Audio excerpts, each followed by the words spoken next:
Closer. Okay. I think so.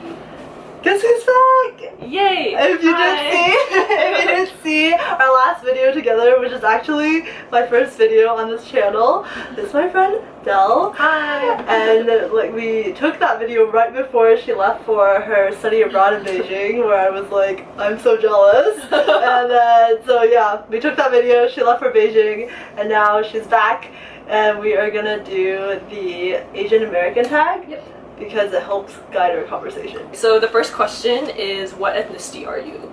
I was born in Malaysia, but ethnically I'm Chinese. And then my mom's mom was adopted, so we actually don't know, and my mom keeps telling me that she thinks that her mom thinks that she's Japanese. I don't really know. Okay. Yeah. Okay, I forgot I should answer the question too. So I'm mixed race. My dad is white and my mom is Chinese, so I'm half.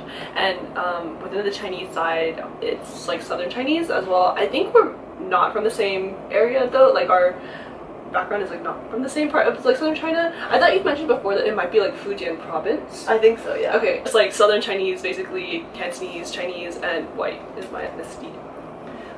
What generation are you? Okay, so technically 0, but I moved here so early, I definitely feel like I'm first generation. Yeah, so you feel like Asian American, not just like Asian. Yeah. Okay. Because I moved here when I was like 5 or 6 years old, and literally I had just started like the first year of education in Malaysia, and I didn't even finish it, and then we moved here, and then I started like 2nd or 3rd grade here. Okay. Yeah. So. Yeah. Okay.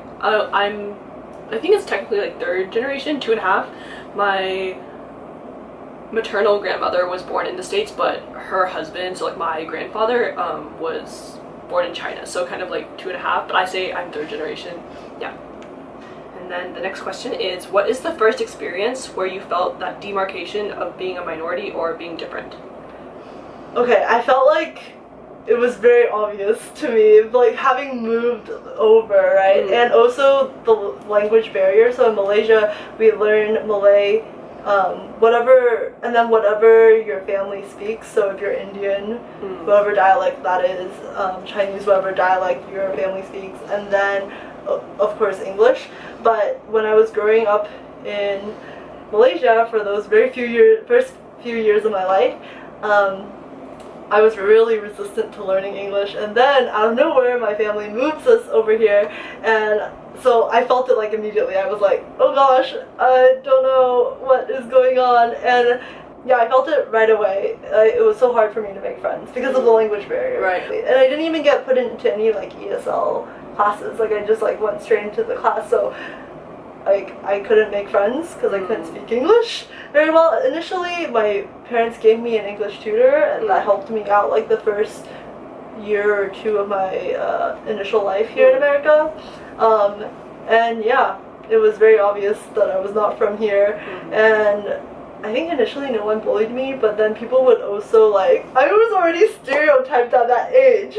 Okay, so I actually did follow the stereotype. I really loved Hello Kitty as a kid. Like I actually legitimately loved Hello Kitty. And then like when I moved over here, some of my classmates were like, oh, something about Hello Kitty in like sort of a negative way. I don't remember what the remark was, and I was like, I'm going to dissociate myself from Hello Kitty now, because I don't know, it was like a negative comment, so I was like, okay, fine, I won't like Hello Kitty. And when do you think that kind of, or do you feel like that's like faded off since then, or do you still feel like a separation like as an Asian American? No, I don't really feel it much anymore. I think having lived here for so long, obviously, and then also being fluent in English helps. Yeah. So, being fluent in English helps. Yeah, a lot. So yeah. But what about yourself?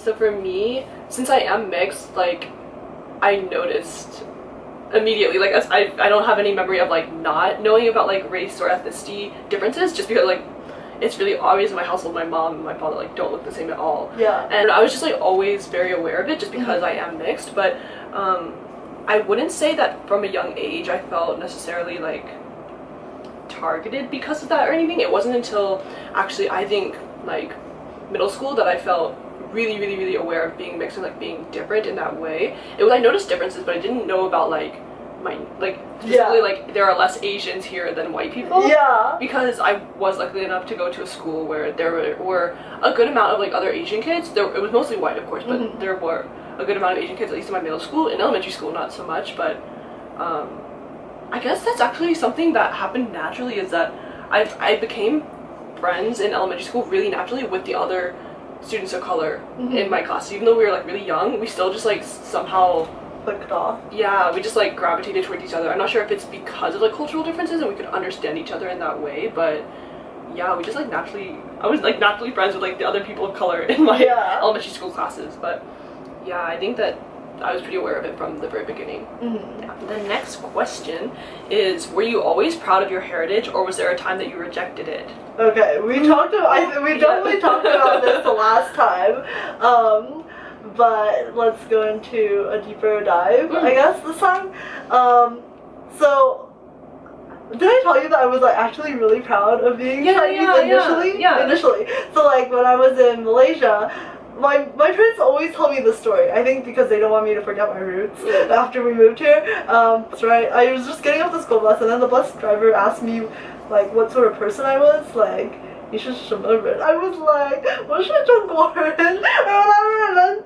And so yeah, for some reason my parents keep telling me the story, and I was like, okay parents, okay. Like, yes, I am aware that I am Chinese.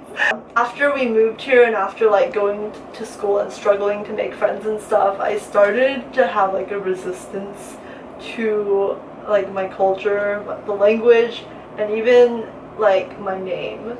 You know, people couldn't even pronounce my name, and it was just like, no. And then I have a video up on my main channel called The Girl with 8 Names, where I tell the story of like all the names I've ever adopted because of it, primarily because initially I didn't like my name, and there was like some identity crisis involved in that. Definitely. I think like the name thing a lot of people can relate to. A lot of people keep their Chinese name as like their main name in America, and whenever teachers or whoever can't pronounce it well, like just right off the bat you feel like, oh, I don't belong, and this is like this environment can't accommodate for me, like can't even say my name.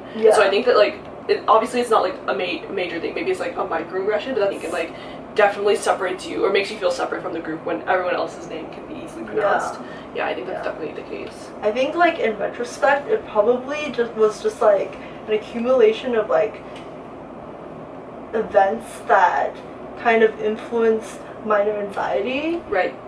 Just over time, because like any time that people said my name, like I didn't even know how they were gonna pronounce it. Like, so then I have to be like tense, just like slightly tense, like in anticipation, like are they actually calling me, or are they because you don't know, because the pronunciation is not what you expect. Oh my gosh, I felt like we like really good around. Okay. For me, I feel like I've always been proud of my heritage in certain ways and ashamed of it in certain ways, and like I've always been very aware of my culture, like I said, and aware of like being mixed, and I think my parents did equip me really well early on in like making me feel like that's not a problem, that's okay. And especially in my like my Chinese family, and all of them, my cousins are mixed as well, like so that there was never like a question in my family about like being mixed, is this a bad thing? Like it was always just accepted. I was proud to be Chinese, but I also was like very ashamed of being mixed and ashamed of being white. And then I think that kind of thing continued on all the way until like I got to college, until like recently. Now I don't need other people's validation of like being accepted into the community. Like I can take up space in the AAPI community because I am Asian, and like that's just how it is. And so because I've like educated myself a lot about like racial and ethnicity kind of issues and topics, I feel like I can navigate that a lot more easily just for my own case, and also for like other mixed kids or like other mixed Chinese Americans or Asian Americans, I think also. But I think that kind of is my answer. Yeah. So would you say that you identify more Asian than you do white? Like, I think I relate to Asian American. identity more and Asian American experiences more, not Asian necessarily, but Asian American experiences more than I do like white American experiences, especially after educating myself about racial issues and just like knowing the history of like people of color's struggles in the US. I just like can't relate to like white American history because that's not my history, I feel like. Right. That said, although I do identify more, or I can relate more with like Asian American identities, I feel like strongly that I'm mixed, and like I used to definitely not tell people that I was mixed. I used to just like hide that and just be like, no, I'm just Chinese. Yeah. And I like didn't want to be mixed, and I like hated that, but now I'm like very okay with it. I'm like very proud of being mixed, I think.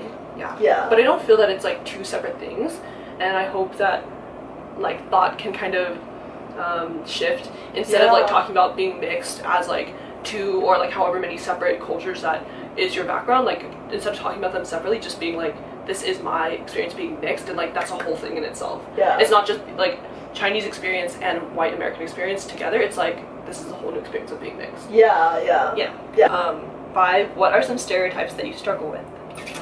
Oh, okay, so the stereotype that I feel like I get labeled with the most is actually like the sweet Asian girl or whatever.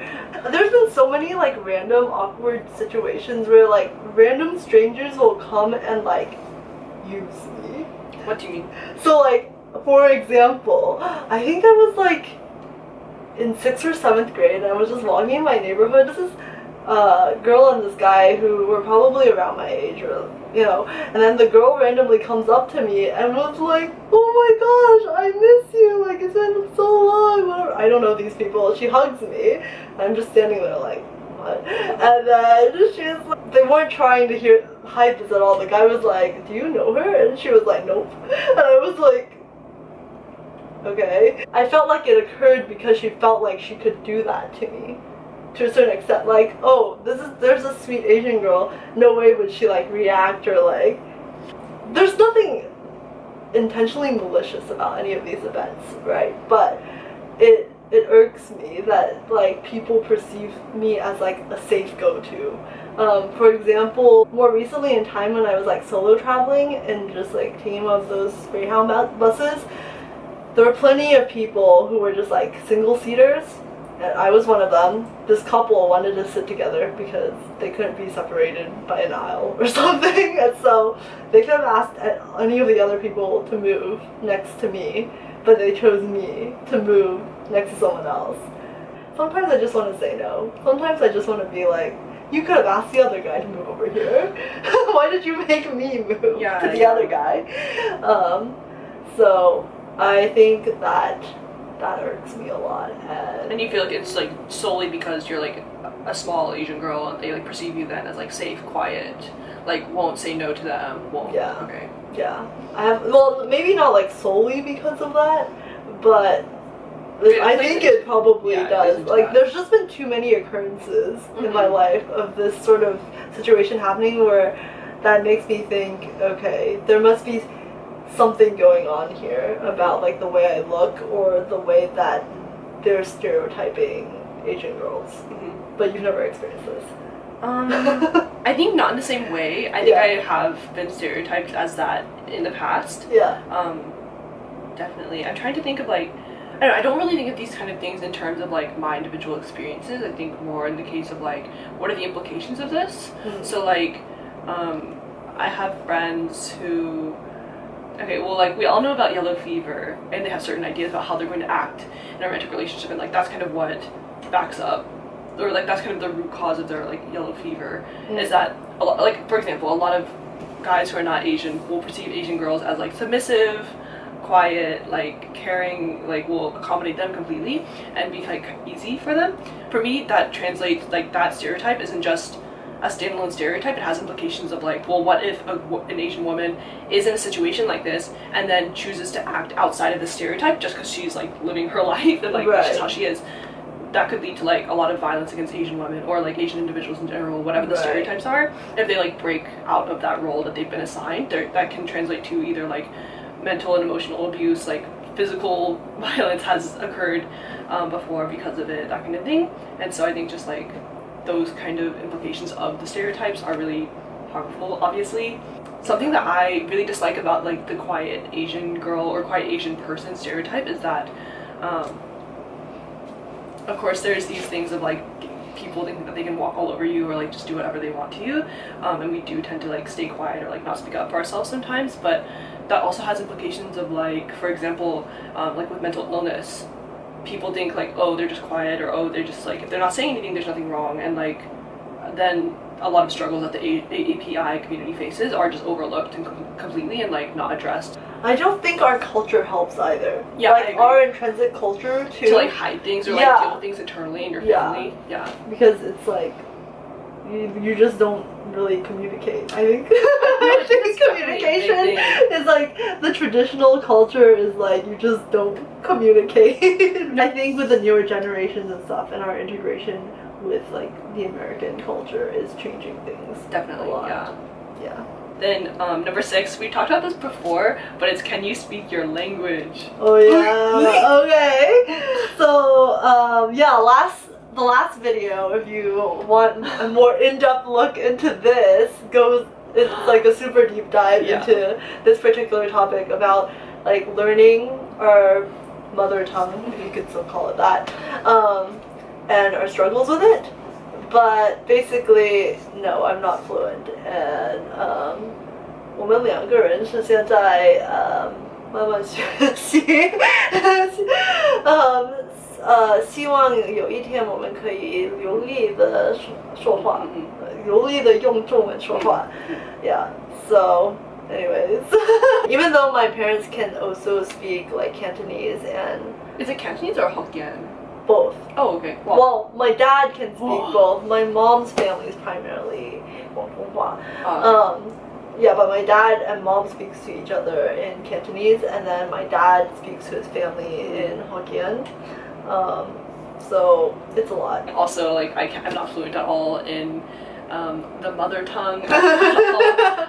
Yeah, so like I said, like my family is from southern China, so they would be speaking Guangdonghua, and I don't speak standard Cantonese much at all. I know some Mandarin, but it was never like learned in like a native setting at home. My mom doesn't speak like standard Mandarin at all. Yeah. It's just that I've learned it through school. But yeah, like even if I were to learn standard Cantonese, that's not my family's language. Like I think it's a Cantonese. It's Cantonese, but like it's a dialect of Cantonese. My family's from such a small village. We speak our own like variation of Cantonese. The tones are not the same because whenever I say how I know how to say certain words to my like standard Cantonese speaking friends, they're like, what are you saying? They're like, it's totally different. Yeah. And I can't tell if it's like my accent or if it's that like our dialect is different. So yeah, I have no idea. Basically, I can't speak my native tongue. Yeah. Yeah. It's a sad life being third generation. Yeah. Do you think your children, if you ever have any children, or like the next generation, theoretically, if you wanted to have children, would you like teach them this kind of thing, or do you think that they would probably like not know it? Oh no, most certainly. Yeah. If I had children, yeah, I would want them to be as much of a polyglot as I. Yes. But I wonder if that's just like one of those things where it's like you're a parent and you want to live out your dreams through your child. Oh my goodness, I wouldn't want to like pressure them, but I also would want to introduce them to as many languages as possible when they're young. Right, I agree. So that if in the future they have a desire, it's easier for them. I just want to make it easy for them. I agree. You know, and it could be anything. Honestly, like it doesn't have to be Mandarin, even though that would be my personal bias. But so long as they are multilingual, I think it's so important for just like understanding and empathizing. I agree. With people. I agree. How has being Asian American affected your relationship with your parents? Okay. A loaded question. Right. Okay. So initially, my answer to this was going to be that there's just like some cultural differences that I can't really connect with my parents on. Yeah, there are some like cultural differences, but then you brought up a really good point in the car on our way here, that I think generally within the Asian community, or at least I know within my family, there's a lot of resistance to acceptance of like people of other color. Yeah, like also, other marginalized communities. Exactly. And so that in particular has caused a lot of like stressed, I think. Maybe it's like one-sided, maybe I'm just stressed that they don't accept other people of other color.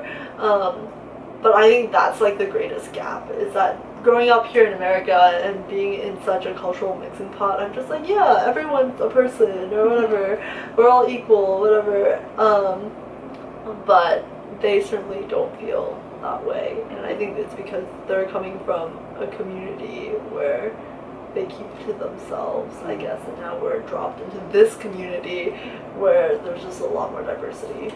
I don't know if this like is targeted at the question directly, but yeah, just echoing what you said, there's like a lot of anti-blackness in the AAPI community, a lot of like homophobia and things like this, which are harmful to our own community. Obviously we have like people of the LGBT plus community within AAPI, and then also just it really, I don't know, I think it's really important to acknowledge those dynamics between like the AAPI community and then also other marginalized communities in the US. We need solidarity, and like we won't get that unless we like acknowledge our own like biases and like our own shortcomings as a community. I think I definitely feel like similar sentiment towards you. I wouldn't say my parents are like particularly traditional, at least like to Chinese or like Asian values, but definitely like I feel like race and ethnicity topics have caused like some friction between them, because for them they think that it's like not a super important thing,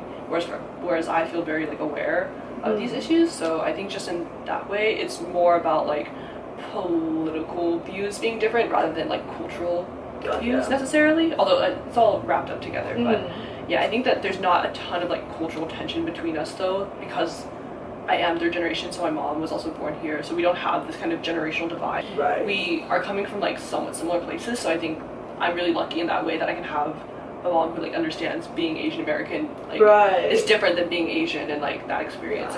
Hey, how do you feel about your heritage now? Do you identify with it? I feel like we kind of talked about this. Yeah, I think we definitely talked about this in the last video. Yeah.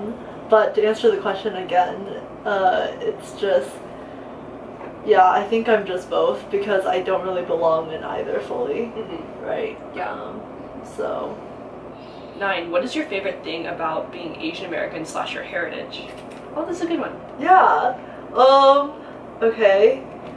I think this is gonna be such a cop-out answer, so I don't want it to be the answer, but I really love the food. And then we were talking about this earlier, and this is a complete personal bias, but I think rap sounds sick in Mandarin, because I just feel like the sound itself is just so suited for rap. It's just, maybe I'll find some rap and then like insert it here, just so you can see what I mean. 我的人生半梦半醒，这个双眼就在较劲。有两个自己在脑海里不停招架，就在支撑我多累都不能倒下。每一天都在随地吐槽里的奔跑，你的男生都为我铺好报价。So like for being Asian American, I really love that we have such like a huge community, and we have such a diverse community. Like Asian American, Asia is huge. Right. Asian American is like a huge swath of people with so many diverse experiences and cultures that they're coming from, and I think that that's really, really powerful. A really powerful thing. So for me, my favorite thing about being Asian American is like this huge diverse community that we come from and represent as Asian Americans as a group. And of course I think that like people like each ethnicity or each culture within the AAPI community as a whole, each one should have a voice and like can definitely express themselves like as their unique ethnicity, and that's super valid and important to hear about. But I do love that we can come together as like all of us just being Asian and Asian Americans and like understand each other in that kind of way. But we are on to the last question. This is actually a bonus question. Yeah, that we thought of ourselves. Yeah, more like don't. I just have topics I want to talk about. I'm angry. No, but the question is, what do you think is kind of missing from the discussion on the AAPI community and within the Asian American tag that you've seen so far? Like, what do you think is missing? Yeah, so my answer to this was actually an answer that I brought up recently in an API panel that I spoke on the Ignorance Conscious blog. The host Deasia was trying to gain awareness for diversity through, and like she's a huge social justice sort of girl, super awesome. I'll put a link to the podcast that I spoke on and everything, and also a link to her blog so you can check it out. But the thing that I wish that was spoken more about in terms of like the Asian American or API experience is that there's just a huge amount of alienation, and not just in America. So my personal experience with this is, obviously I've already spoken about my sense of like my experience of being an outcast here in America in elementary school. Then because of it, I had this like vision or dream that when I returned to the motherland, like if I just like go back to Asia, my life would be so much easier. Like I would look like everyone would connect with me, and I would connect with everyone, and it would be fantastic. But my first experience going back to Malaysia, I had never felt more alienated. Before I had that trip back to Malaysia, I had this hope that there was somewhere I could belong, and that would be Malaysia. But then after going back to Malaysia, I was like, oh snap, no one can ever understand me. Like until I grew up a bit and started talking to other friends who shared similar experiences, and I realized, actually there are lots of other people who feel this way. I'm not the only one who feels like there's no place to truly call home. Yeah, I definitely agree, and I think like a lot of people can certainly resonate with that. And I think that's why it's really important to acknowledge that being Asian American and being part of this AAPI community is not just being American and Asian put together. It's like literally its own culture, culture. And I think to like respond to how you said like there's no way of belonging anywhere, I think that's where the AAPI community as a whole comes in, is like creating a community for ourselves where we can belong, because we do belong to each other and like to this community of Asian Americans, and I think that's really powerful. Yeah. Yay. I think, can I say what I think of the thing? Okay, I think we talked about this before, but kind of already addressed it in the video a little bit, is that I feel that there's not a lot of conversation about like how the AAPI community is interacting with other marginalized groups, and there's not a lot of I think that the conversation is really focused on like our individual experiences rather than looking at it systemically as a whole, like what are the overall implications of these things. And not to say that like individual experiences aren't important or valid, like everyone's individual experiences and like they feel that they've been stereotyped or discriminated against, like these kind of things are valid and like true and real, and like should definitely be acknowledged and talked about, which I'm glad that's happening kind of through the Asian American Tag going around on YouTube. But I think also we can pay attention to systemically the implications of this. Certain things like, for example, the model minority myth is talked about a lot just in terms of how it affects individual Asian Americans, but the model minority myth is not just something that impacts Asian Americans, but it's also a tool that's used to continue to oppress like other people of color. We need to have more awareness of like the issues systemically and like as a bigger idea than just like our own individual experiences of it. And I think that that can really give the AAPI community like a lot of solidarity, or like bring solidarity to the AAPI community and like really unite us, because we can understand how we move like as a group and how we are more powerful like as a group together, and also like with other marginalized groups in the US. I feel like that is more powerful than just continuing to share over and over again like our individual experiences. Yeah. I don't know, it just like frustrates me that now diversity is being considered in these organizations, but as like a strategic, as like a strategy to like make the organization look better.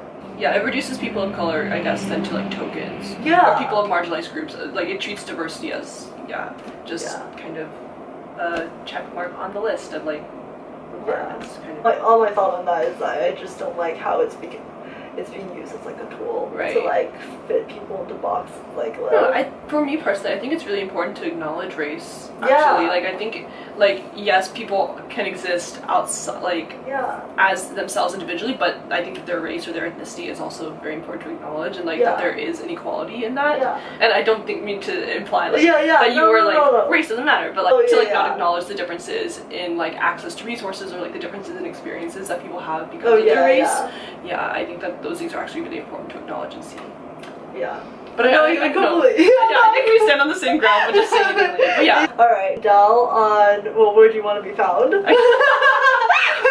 Because Yeah, I have a YouTube. I don't post that much, Yeah. but you can find me on YouTube. I guess we can put a link in the description box, and then YAKURLGS. Thanks so much for sticking around if you stuck around for the entire video. And if you have any thoughts on this, like, please feel free to leave a comment in a courteous manner because we want to be inclusive. Yes. And have everyone share their thoughts. And if you thought that we said anything wrong or are like wanting to call us out, I guess also just like feel free to do that. We really want to like listen to what everyone has to say, and of course if like we misspoke, please let us know. And Okay, well, next time on why Chinese is so hard to learn. yeah, we'll do that next time. Okay.